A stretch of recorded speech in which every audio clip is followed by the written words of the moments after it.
The war had been over for 2 years, but on the island of Peleliu, it didn't feel that way.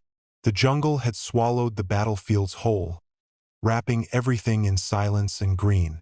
The palm trees grew where men had once died, and the rusted bones of war lay hidden beneath layers of vines and mud. It was 1947 when a team of U.S. Marines arrived not to fight, but to clean up. Their mission was to locate abandoned ordnance, recover missing remains, and document whatever the Pacific had refused to forget. Among them was Sergeant Robert Miller, a veteran of Okinawa, a man who carried the war in the creases of his face. His squad of 6 young Marines followed him through the dense, steaming undergrowth. "Watch your step," Miller muttered, brushing aside a low branch. The Japs loved their traps. Private Jenkins, barely 20, trudged behind him, sweat dripping from his helmet. The air was thick, heavy. It felt alive. Every few steps, the squad heard something rustle in the leaves. A bird, a lizard, or perhaps the ghost of the past itself. Then, without warning, Jenkins stopped. "Hey, you see that?" he said, pointing toward a faint shimmer ahead. Through a tangle of vines, something metallic reflected the sunlight. The Marines moved closer, parting the jungle slowly, as if uncovering a secret. At first, it looked like a boulder, overgrown with moss and twisted roots. But as Miller brushed the dirt away, the shape began to emerge. Curved armor, a gun barrel, a turret locked in place. "Son of a gun," Miller whispered. "It's a tank." They cleared more of the vines until the unmistakable red circle of the rising sun came into view, faded but defiant. The Marines stared in awe. Before them stood a Japanese Type 95 Hago light tank, forgotten, rusted, but still standing. Corporal Diaz let out a low whistle. Hard to believe they went to war in something this small. The tank was barely 2 meters tall. Its thin armor was pitted with rust, riddled with bullet holes. The small turret looked cramped, claustrophobic even from the outside. A few of the Marines climbed onto it, tapping the hull with their rifle butts. The sound was hollow, brittle, almost sad. "You could punch through this thing with a hammer," Diaz joked, and the others laughed. They'd heard the stories, how the Marines' .50 caliber machine guns tore these tanks apart in seconds. The laughter came easy, but it didn't last long. When Miller pried open the hatch, the smell of burned metal and rot spilled into the humid air. Inside, it was dark, a tomb sealed by time. The floor was littered with rusted shells, a torn uniform sleeve, and the corroded frame of a pistol. On one side, something caught the light, a metal tag engraved with kanji characters. "Must have been the driver," Miller said quietly. He took off his helmet and stood for a moment. The men around him grew silent. The jungle hummed softly, the only sound between them. Private Jenkins peered inside and saw something else. A photograph, melted and yellowed, stuck to the interior wall. It showed a young Japanese man, smiling beside a woman and a child. The image had survived the fire somehow, but just barely. "Guess he wanted to take them with him," Jenkins murmured. No one spoke. The war felt closer again, not as a story, but as something real, something human. Miller finally said, "They built these tanks to fight in China, not against Shermans. Poor bastards never stood a chance." He stepped back and let the sunlight fall across the tank's rusted armor. The rising sun emblem glowed faintly, like a memory refusing to die. "Still," he added, "they fought to the end. That counts for something." The squad took a few photos, wrote down the coordinates, and prepared to move on. But before leaving, Jenkins lingered, resting his hand on the warm steel.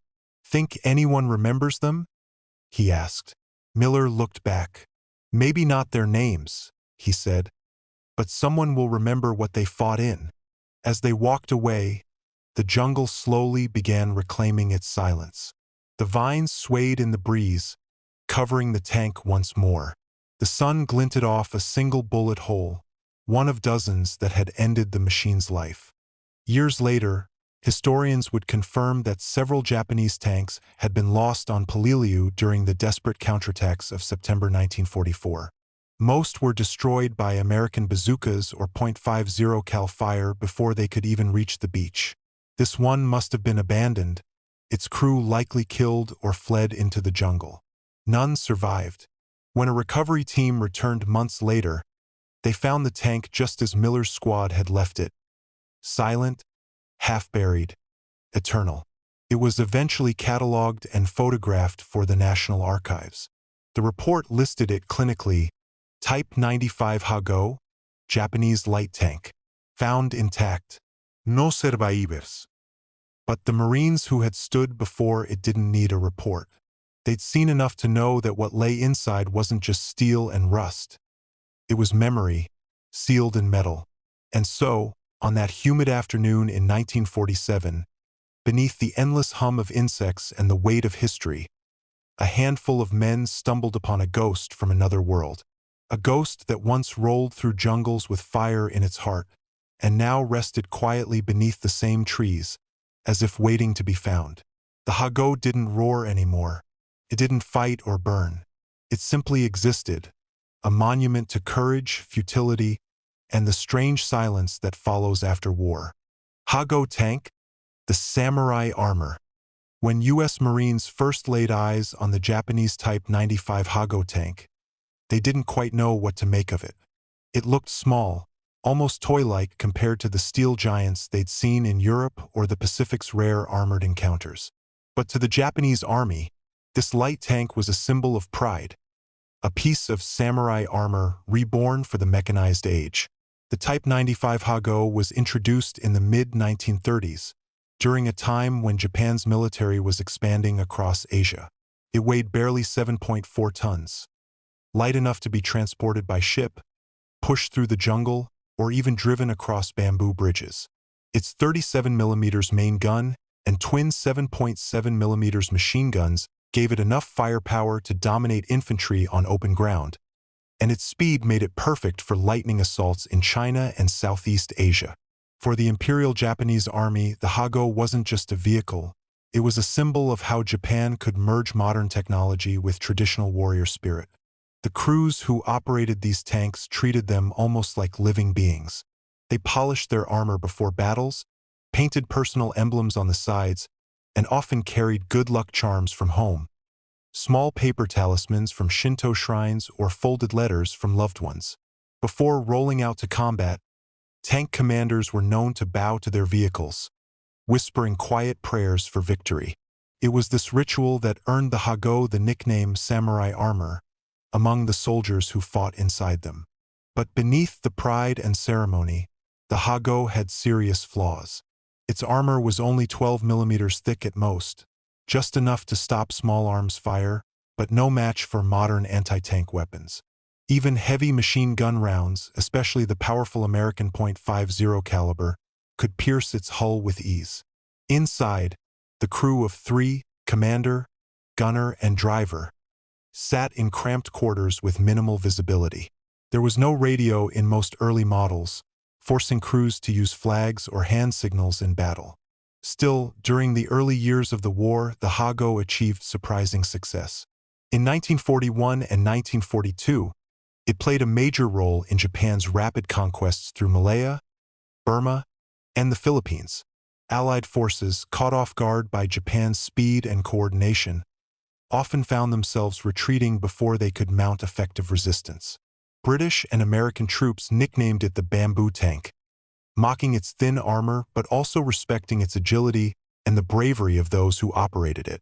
By the time U.S. Marines faced the Hago in the Pacific Islands, however, the world had changed. The Marines had learned from earlier battles. Their weapons were stronger, their tactics sharper. When the Hago appeared from behind palm trees or coral ridges, the Marines no longer feared it. They saw it as an opportunity. One Marine later recalled, "You could hear it before you saw it, that high-pitched whine of its little engine. We duck down, aim, and fire the .50 cal.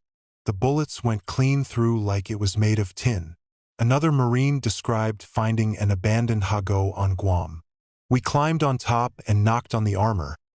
It sounded like a trash can lid. Yet, despite its weaknesses, the Hago's presence on the battlefield was haunting. Many of these tanks were destroyed with their crews still inside, refusing to abandon their post. Some were found with hatches welded shut, a grim testament to the Bushido spirit the Japanese army instilled in its soldiers. To die inside the tank, rather than retreat, was seen as honorable. Over the years, the Hago became a tragic icon of Japan's wartime philosophy, bravery built on outdated technology. While the Allies mocked its fragility, they couldn't ignore the courage of the men who fought in them. Even in defeat, the samurai armor remained a reminder of the human side of war, where faith, tradition, and duty collided with the cold reality of modern firepower. Today, surviving Hago tanks sit in museums and jungles across the Pacific. Their once polished armor is rusted, their tracks half buried in earth. But when you look closely at the hand-painted symbols, the kanji scrawled near the gun barrel, or the tiny Shinto charms found inside, you can still sense the pride of the soldiers who believed in them. They called it samurai armor. To the Marines, it was just another target. But to history, the Hago stands as a symbol of an empire's last attempt to bring honor into an age of machines. It was early 1944, somewhere in the steaming jungles of the Pacific. The U.S. Marines had already learned to expect ambushes from trees, snipers hidden among rocks, and bunkers disguised as hills. But when the first Japanese Hago tanks rolled out of the tree line, their clattering metal tracks echoing through the jungle, even the battle-hardened Marines paused for a second. Tanks were rare in the Pacific, and seeing one emerge from the dense green chaos was both surreal and terrifying. The battle took place on Bougainville Island, one of the bloodiest fights in the Solomons campaign. The Japanese, desperate to repel the Marines' advance, had sent a small detachment of Type 95 Hago tanks to support their infantry. The Hago's tan armor gleamed in the tropical sun as it rumbled toward the American positions. Its 37mm gun poked forward confidently, but the Marines, crouched behind makeshift defenses, were already aiming their Browning M2.50 caliber machine guns. When the first bursts of .50 cal fire struck the Hago's hull, the Marines expected sparks or ricochets. Instead, the bullets punched straight through the armor, holes appearing on both sides of the tank like paper tears. One Marine shouted, "It's like shooting through a soda can." The squad burst out laughing, a strange moment of grim humor in the middle of chaos. Inside the Hago, the Japanese crew panicked. The commander, Sergeant Nakamura, yelled orders as bullets rattled around the interior. The driver tried to reverse, but the tank's weak engine struggled in the mud. A tracer round from the .50 cal tore through the side and struck the ammunition rack. A blinding flash lit the jungle, and the Hago exploded in a burst of fire and smoke. That first encounter set the tone for every meeting between Marines and Hago tanks that followed. The Japanese light tanks, designed for speed and mobility, were no match for the heavy firepower of American forces. On Saipan, Guam, Peleliu, and Okinawa, the pattern repeated. Hagos charging bravely, Marines responding with machine guns, bazookas, or even grenades dropped through open hatches. At first, the Marines were cautious. Tanks were always dangerous. They could crush men, destroy bunkers, or fire shells that ripped through sandbags. But after a few encounters, they realized the Hago was different. It was fast, yes, but fragile. Its armor could be pierced not just by .50 calories, but even by concentrated rifle fire at close range. Soon, the Marines joked that the best anti-tank weapon in the Pacific wasn't a bazooka, it was confidence. One Marine, Corporal James Red Weller, recalled the moment he realized how vulnerable the Hago really was. "We were pinned down behind a coconut log wall when a Hago came rolling in," he said years later. "It fired a few shells that went high, then we hit it with a .50 from a Jeep mount.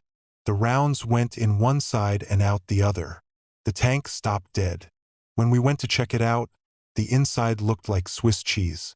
I remember thinking, that's not armor, that's tin foil." But the encounters were not one-sided jokes.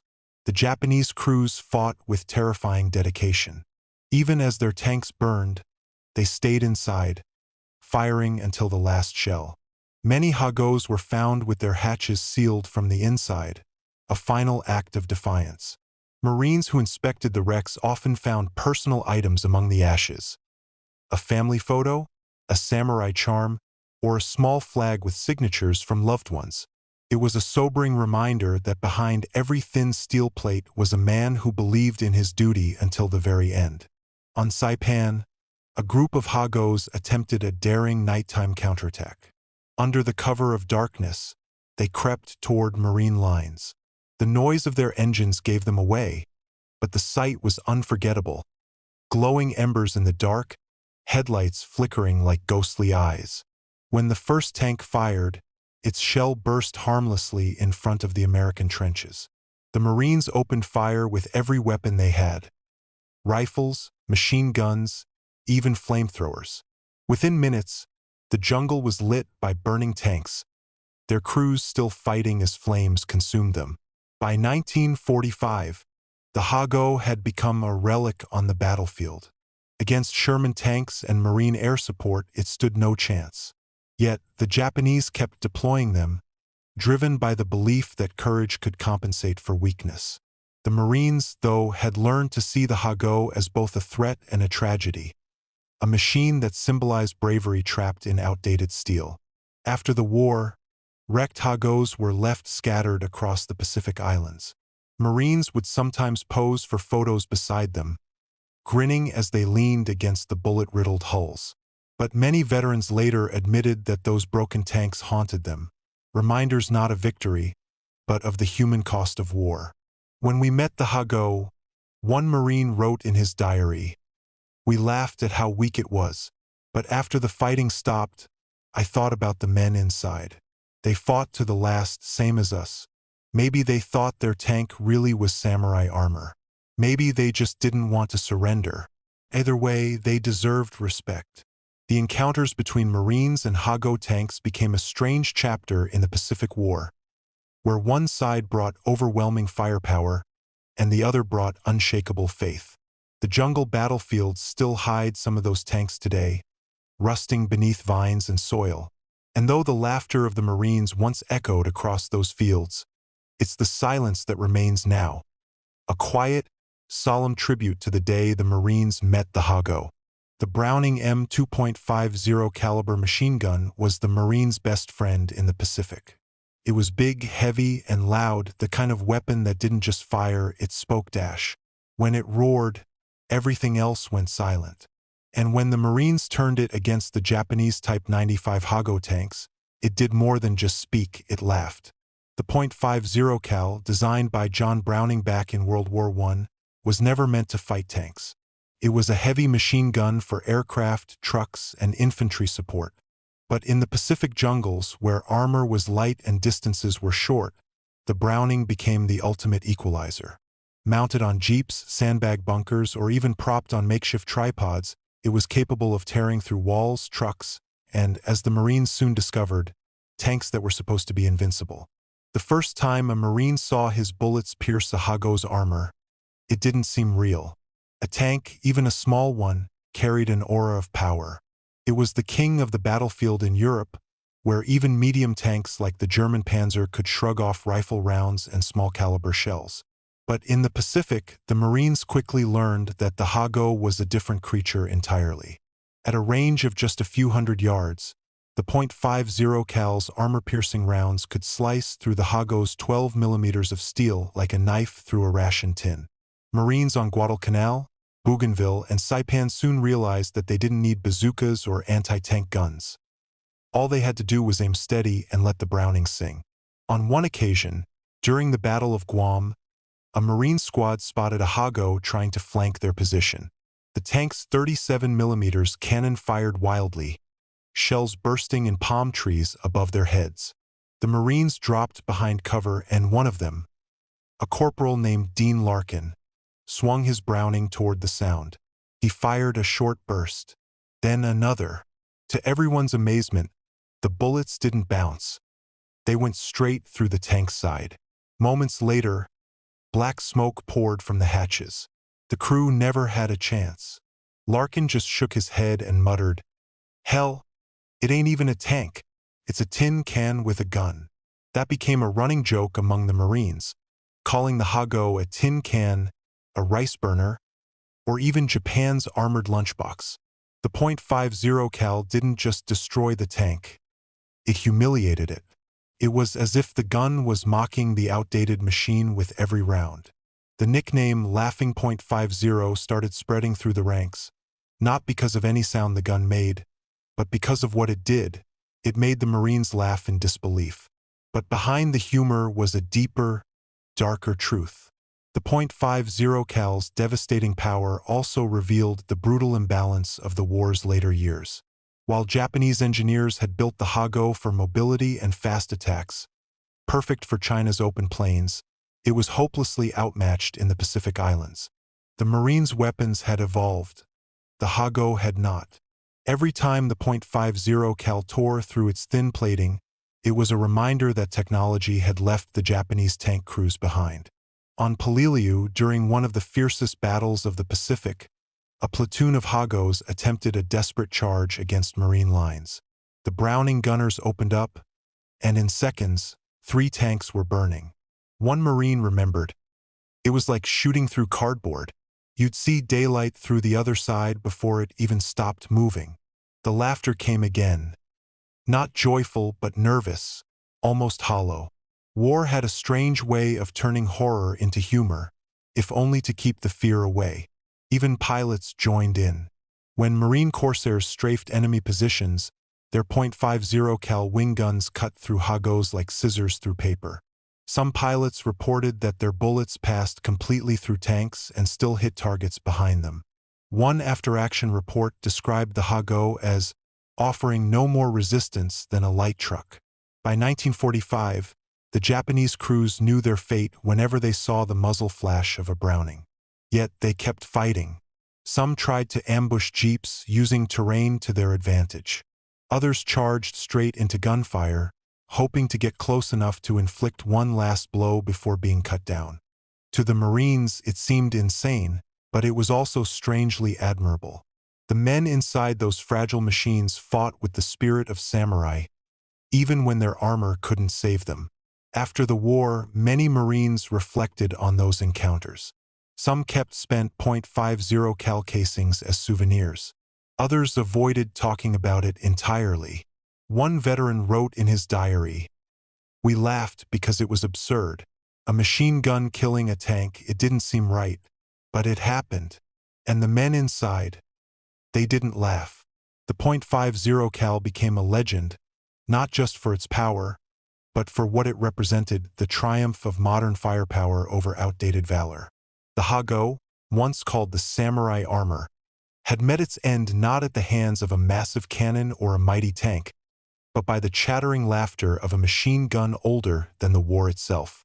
And so, in the jungles of the Pacific, where the air reeked of gunpowder and palm smoke, the Browning M2 earned its reputation. Every time a Hago rolled out of the trees, the Marines smiled grimly, took aim and said, "Let's make the .50 laugh again." Inside the cramped steel shell of the Type 95 Hago, the world was small, unbearably small.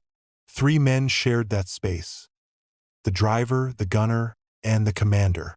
They lived, fought, and often died shoulder to shoulder, surrounded by the noise of engines, the smell of oil, and the heat of tropical fire. From the outside, the Hago might have looked like a symbol of power, but inside, it felt more like a metal coffin waiting to be sealed. The commander sat in the turret, the highest position, but also the loneliest. He doubled as gunner and loader, aiming the 37mm main gun through a narrow sight. Every movement was awkward. There was barely room to turn, and when he swung the gun, his elbows scraped the walls. The seat was a thin metal plate, and the air inside was thick, stifling. When the tank started up, the roar of the Mitsubishi engine behind them filled the compartment, and the whole body vibrated violently. Talking was useless. Orders came in shouts or hand signals. In many ways, these men were more like samurai than tankers. They carried paper charms from their families, and before each mission, they bowed before the tank. For them, the Hago wasn't just a vehicle. It was their horse, their armor, their duty. The Japanese army drilled them to see death not as defeat, but as honor. To die inside the tank was to die with purpose. That belief gave them courage, even when logic said they had no chance. The driver had the hardest job. His view of the world was a narrow slit no wider than a postcard. He steered by instinct more than vision, guiding the Hago through jungles, rivers, and craters while half-blind. His seat was low, pressed against the fuel tank, and the heat was unbearable. The smell of gasoline mixed with sweat and fear. When shells exploded nearby, the entire tank rang like a bell, and his teeth rattled from the shockwaves. The gunner worked fast, too fast. The 37mm rounds were small, but each one had to be loaded by hand, and the recoil was enough to bruise his shoulder. The gun's elevation was limited, and aiming meant twisting his whole body. There was no automatic loader, no hydraulic assist, just muscle and will. When the turret jammed, which it often did after dust or shrapnel hits, he had to hammer it loose with a wrench while bullets pinged off the armor outside. Communication inside was chaos. There were no radios in most Hagos, so coordination between tanks relied on flags, smoke, or simple guesswork. The commander would bang the driver's helmet to signal a turn. Once for left, twice for right. When the situation got desperate, he'd kick the driver's back, a signal to charge or retreat. In the noise and confusion of battle, those taps often came too late. During the Battle of Saipan, Sergeant Takashi Sato commanded one of the Hagos that rolled into Marine fire. His diary, found later inside a burned-out wreck, told of the moments before their final charge. Inside the tank it is dark. The air burns the lungs. My driver is calm. My gunner recites a prayer to his ancestors. We know what waits ahead. The Americans are strong, but we cannot stop now. To live without honor is to die twice. When the fighting began, his tank advanced across the field, its treads clattering through mud and fire. The .50 caliber rounds from Marine machine guns tore through the hull. Sato's gunner fired twice before being struck. The commander's vision blurred as smoke filled the compartment. Flames crept from the engine to the floor. He reached for the hatch but hesitated. His orders were clear: no retreat. Moments later, the tank exploded. Stories like Sato's repeated across the Pacific. The men inside the Hago fought with discipline and loyalty, but their tank betrayed them. The armor that was supposed to protect them turned into a trap. Once fire broke out, there was no escape. The hatches were small, the latches jammed, and the heat turned metal red. Many were found still inside, their hands frozen on the controls. After the battles, Marines would approach the wrecks carefully. The smell of burned oil and scorched rubber hung in the air. When they peered inside, they saw the truth. Melted helmets, charred equipment, sometimes even unburned letters from home. One Marine wrote in his notebook, "They called it a tank, but it was a furnace. I don't know how anyone sat in there." And yet, for all its flaws, the men inside the Hago never abandoned it. To them, it was more than just steel, it was the embodiment of duty. They patched bullet holes with scrap metal, tied good luck ribbons to the gun barrel, and named their tanks after virtues like courage dash, honor dash, and loyalty. They fought not because they believed they could win, but because they believed it was right to fight. Inside the Hago, the world was noise and darkness. The outside world disappeared. There were only vibrations, smoke, and the sound of the gun. And in those final moments, as fire spread and the steel groaned, the men inside stayed where they were. They did not flee. They faced their fate as warriors, trapped within the armor they once trusted. Today, when explorers find the rusted remains of those tanks buried in the jungle, they sometimes find traces of the men who fought there. A rusted helmet, a badge, a prayer tag turned to dust. It's easy to see the Hago as a weak machine, a relic of a bygone era. But for the men inside, it was their whole world, their battlefield, their home, and their grave. The Marines outside might have laughed when their .50 calories tore through the armor, but inside the tank, no one laughed. There was only silence, smoke, and duty. The soundless echo of men who believed that dying in steel was better than living in shame.